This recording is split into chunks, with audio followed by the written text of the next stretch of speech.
when we bombed those facilities that had the nuclear enriched material, those are materials made out of uranium, and if they have the ability, it's plutonium as well, and a whole bunch of other what we call radionuclides in the nuclear chemistry industry.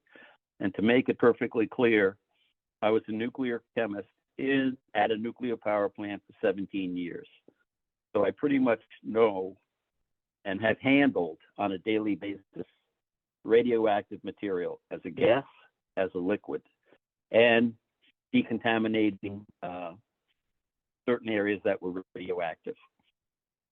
The point I want to make is, if they had, as an example, a 2 megaton bomb, the radius of the fireball is 1.5 miles, and the temperature in that exceeds 1 million degrees Celsius.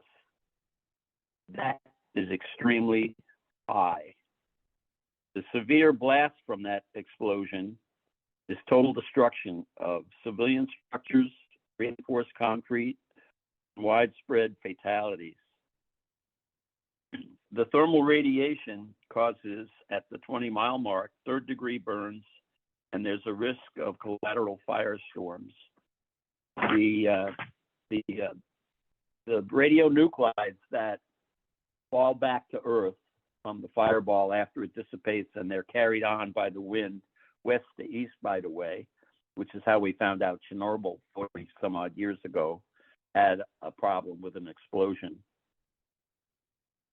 The half-life of uranium-235, and by the way, uranium is not naturally occurring as nodules sitting on the ground of the ocean floor. Uranium-235, half-life of that is 700 million years. Now, if I take 100 millirem of uranium-235 and I wait, and it say it's 100 millirem, and I wait 700 million years, it drops down to 50 millirem. If I wait another 700 million years, it drops down to 25 millirem.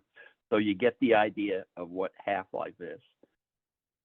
So that was uranium-235.